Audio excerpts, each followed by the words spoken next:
Aleister Crowley opposed religion. He opposed Judaism. He opposed, most of all, Christianity with a hatred that was frightening. And he said, and I quote, "To me, every dirty act was simply a sacrament of sin, a passionately religious protest against Christianity, which was for me the symbol of all vileness, meanness, treachery, falsehood, and oppression," end quote. One of the most alarming things about Crowley's life was the way that he went from Freemasonry into the occult of the OTO, the Ordo Templi Orientis. Crowley tells, in his own words, how Freemason Theodore Reuss recruited him into the OTO. Quote, "Although I was admitted to the 33rd and last degree of Freemasonry so long ago as 1900, it was not until the summer of 1912 that my suspicion was confirmed. I speak of my belief that behind the frivolities and convivialities of our greatest institution lay in truth a secret, ineffable, and miraculous potent to control the forces of nature, and not only to make men brethren, but to make them divine. But at the time I speak of a man, Theodore Reuss, came to me, a man of those mysterious masters of esoteric Freemasonry who are alike its eyes and its brains, and who exist in its midst unknown, often even to its acknowledged chiefs. This man had been watching my occult career for some years and deemed me now worthy to partake in the greater mysteries." Kenneth Grant, Aleister Crowley and the Hidden God, New York, New York, Samuel Weiser, 1974, page 174. Now, ladies and gentlemen, this certainly shows that members of other occult orders can work within Freemasonry and do, even though they are admitted to the public only 33 degrees. In my research, I have found degrees into the 90s behind what's called the veil in the Mithraic Rite, and other degrees that go out laterally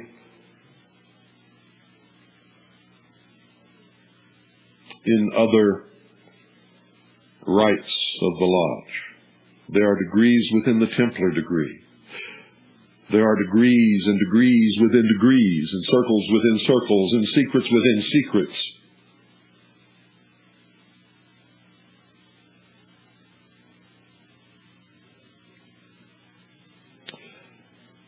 The OTO was founded in 1895 by the Austrian Freemason Karl Kellner. Freemason Theodore Reuss became its leader after Kellner's death. Reuss started a magazine called the Oriflame in 1902 with the help of Freemason Franz Hartmann. A 1912 Jubilee edition of the magazine revealed information about what the OTO activities really were. Quote, "Our order possesses the key which opens up all Masonic and Hermetic secrets, namely, the teaching of sexual magic, and this teaching explains, without exception, all the secrets of nature and the symbolism of Freemasonry and all systems of religion," end quote. In 1912, while holding the rank of 33rd degree Mason, Aleister Crowley became the head of the British OTO. The teachings and the practices of the OTO were amazingly disgusting. Here's a very brief description of their degrees. Listen carefully. Quote, "Today's literature about sex magic relies heavily on practices which were already common in the OTO, or in its later development by Aleister Crowley. The division is as follows. 8th degree OTO is autoerotic practice. 9th degree OTO is heteroerotic practice. The 11th degree OTO is homoerotic practice. This is the traditional sex magic practice as performed under Crowley. Frater Secrets of the German Sex Magicians, St. Paul, Minnesota, Llewellyn Publications, 1991, page 138. Also, 33rd degree Aleister Crowley proudly called his cult of the OTO true Freemasonry. He said, "I claim for my system that it satisfies all possible requirements of true Freemasonry. It offers a rational basis for universal brotherhood and for universal religion," end quote. Now, how close is this connection between Freemasonry and the OTO? Well, Masonic historian, Francis King, reveals a closer connection than most Freemasons would ever dare to admit, and I am sure that they are cringing right now, knowing that I am going to reveal it. Here's what Masonic historian Francis King says, quote, "For the OTO not only had, as we shall see, connections with spurious and clandestine Masonic groups, but functioned as a recruiting office for one of these, for in the classification of members by degrees appended to Ruys's document is clearly stated that, quote, candidates are made Freemasons by the directing members, fratres superiores of the OTO, end quote." Francis King, The Secret Rituals of the OTO, New York, New York, Samuel Weiser, 1973, page 13. The fact that Crowley was the head of the OTO while holding the rank of 33rd degree Freemason should forever explode the myth that Freemasonry is a Christian organization. Crowley spoke openly and candidly about his Masonic honors. Quote, "This view was confirmed when the arcane schools of John Yarker came to me for review. I wrote to the author, who recognized my title to the 33rd degree and conferred on me the grades of 95 degree Memphis and the 90 degree Mizraim. It seemed as if I had somehow turned a tap. From this time on, I lived in a perfect shower of diplomas, from Bucharest to Salt Lake City. I possess more exalted titles than I have ever been able to count. I am supposed to know more secret signs, tokens, passwords, grand words, grips, and so on than I could actually learn in a dozen lives. An elephant would break down under the insignia I am entitled to wear." End quote. You will find that in John Simons and Kenneth Grant, The Confessions of Aleister Crowley, New York, New York, Bantam Books, 1971, on page 684. You see, folks, they cannot wiggle out from under, ye accuse.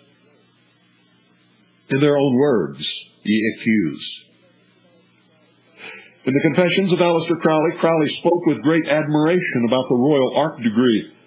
Quote, "I supposed myself to have reached the summit of success when I restored the secret word of the Royal Ark.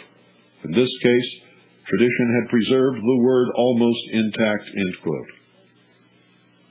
It is perfectly understandable that this hatred of Christianity, or this hater of Christianity, would love the Royal Ark degree of Freemasonry.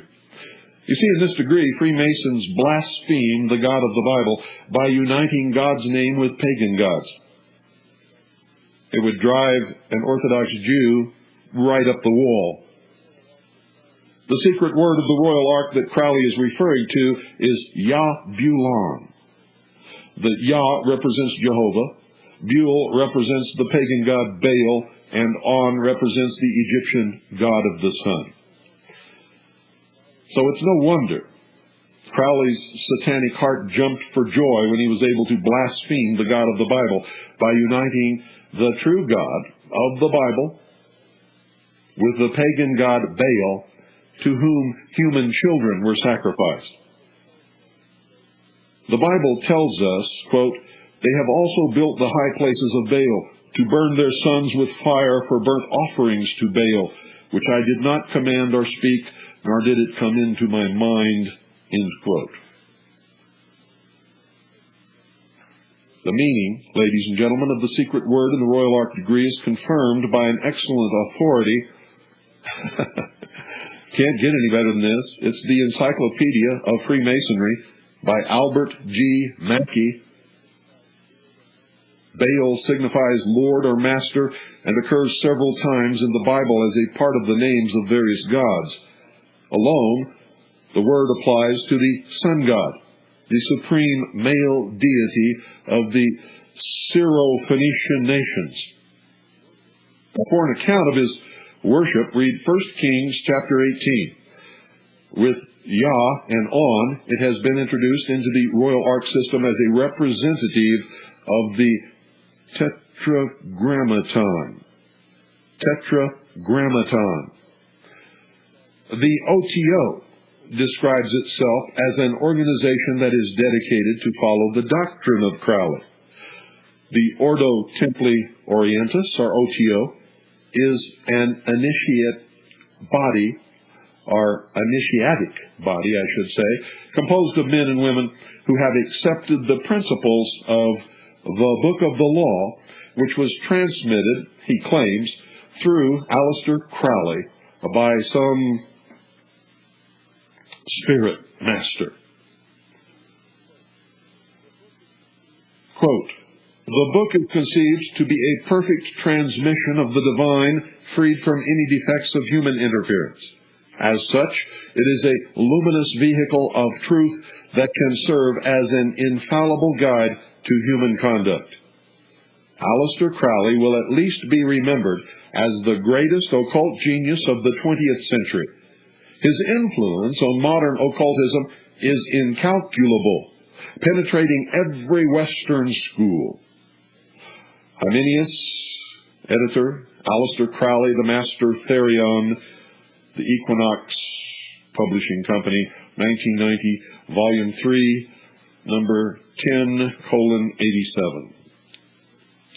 Any organization, ladies and gentlemen, that follows the teachings of Crowley must be taken very seriously. Listen to me. You have a habit of dismissing these things as not being important and not worthy of the study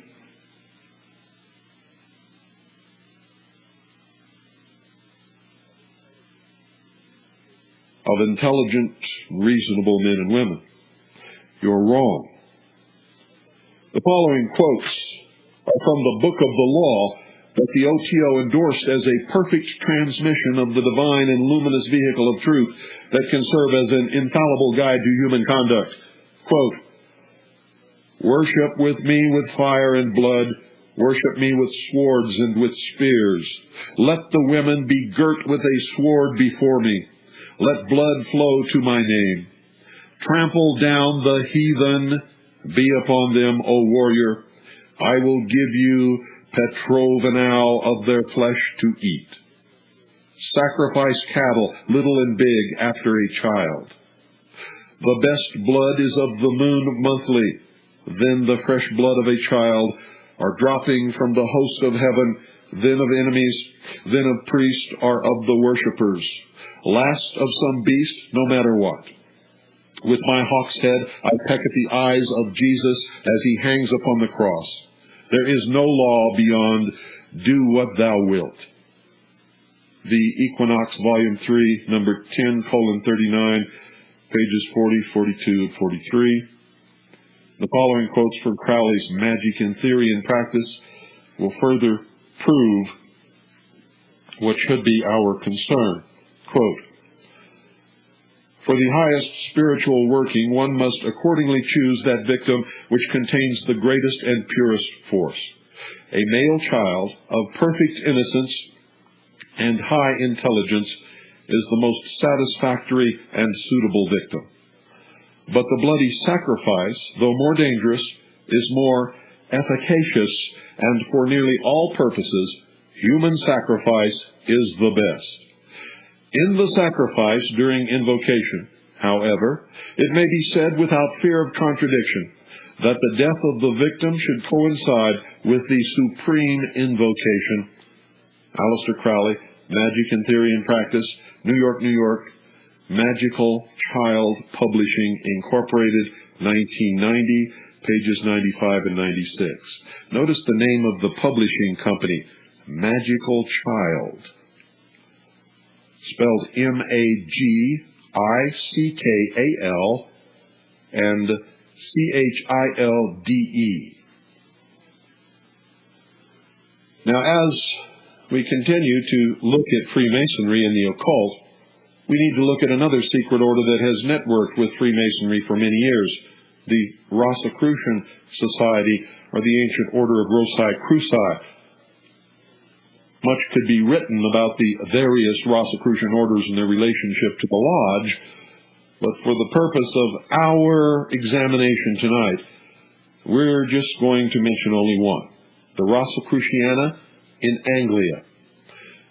One had to be at least a master mason just to belong to this organization. And it is of particular interest because the members of this secret order gave birth to yet another secret society called, and you've heard about this secret society from me on many previous broadcasts, the Golden Dawn. In some respects, Westcott's Hermetic Order of the Golden Dawn was a byproduct of his connection with a Masonic Rosicrucian fraternity called the Rosicrucian Society of England, also known as the Societas Rosicruciana in Anglia, or more familiarly as the Society of the Rose, R, capital S-O-C, period, capital R-O-S, period, and if you see that after anyone's signature, they are a member. Membership was and is confined to Master Masons. It was not a Masonic lodge, but an esoteric society made up solely and strictly of Freemasons who were interested in occultism, the Kabbalah in particular, and Masonic symbolism. All three of the original founders of the Golden Dawn were Freemasons: Dr. William Wynne Westcott, Dr. William Woodman, and S.L. McGregor Mathers. And as we shall see, ladies and gentlemen, the ties between the Golden Dawn and the Masonic Lodge go much deeper than the fact that all were Freemasons, although that's enough. Dr. William Wynne Westcott's interests were occultism and Freemasonry. In order to practice ritual magic, he established an occult secret society called the Golden Dawn in London in 1888. Since its founding, it has been one of the most secretive and influential of all occult orders. Madame Blavatsky was so excited about the existence of the Golden Dawn that she made an intriguing announcement calling the order the Hermetic Students of the G period, D period in the Outer. In the June 1889 issue of her theosophical periodical Lucifer, world-renowned witches Janet and Stuart Farrar, and I'm not calling them witches to be mean, they were self-confessed witches. Janet and Stuart Farrar, authors of A Witch's Bible Complete, give credit to the Freemasons of the Golden Dawn for the modern cult explosion that we are experiencing today. Here's what they say, quote, "It is generally agreed that the biggest single influence in the modern expansion of ritual magic and the occult explosion in general in the Western world was the Golden Dawn. This magical fraternity, founded by Freemasons at the end of the 19th century, developed a complex ritual system with 10 degrees of initiation relating to the Kabbalistic Sephiroth, or Sephiroth, depending upon how you want to pronounce it. Janet Farrar and Stuart Farrar, The Life and Times of a Modern Witch, Custer, Washington, Phoenix Publishing Company, 1988, page 121. And as we continue our examination, we will see that these witches were extremely correct, ladies and gentlemen. They were extremely correct with all of those statements. Dr. William Robert Woodman an eminent Freemason, was also one of the original founders that worked very hard to establish the Golden Dawn. He was a member of the Society of the Rose, Anglia. He also was a Hebrew scholar, and he was a student of the Kabbalah and also wrote many occult manuscripts. All of this is reemerging today, and you'll find in Los Angeles, California, one of the greatest reemergences and followings of Kabbalistic study that you've ever dreamed could possibly happen. William Wynne Westcott was a London coroner who was forced to choose between his job and the Golden Dawn when the public became aware of his occult activities. Westcott chose to resign as head of the Golden Dawn, at least visibly in the public eye. Westcott translated the Sefer Yetzirah, a Kabbalistic text, and also wrote a book titled The Magical Mason. This Golden Dawn founder belonged to a truly impressive list of occult organizations, which gives us at least an idea of how these occult organizations network. And boy, do they network. Westcott, an English Freemason, appointed Junior Grand Deacon to the Grand Lodge of England in 1902 and the head of the Societas Rosicruciana in Anglia and Golden Dawn, was also the secretary of the Rite of Swedenborg Knight Kadash in ancient and accepted Scottish rites, Grand Standard Bearer, Royal Ark, Grand Lodge of England, and Regent of the Illuminati, and was on intimate terms with one of its founders, the German Theodor Reuss, 33rd, 90th, and 96th degrees. Westcott also worked closely with Theodor Reuss, the head of the OTO. Since their early existence, ladies and gentlemen, the OTO and the Golden Dawn have maintained very close ties. The father of modern Satanism, Aleister Crowley, was a member, you see, of both organizations. We will continue this. In the meantime, study what you've just heard. I hope that you took notes. Good night, folks. God bless each and every single one of you.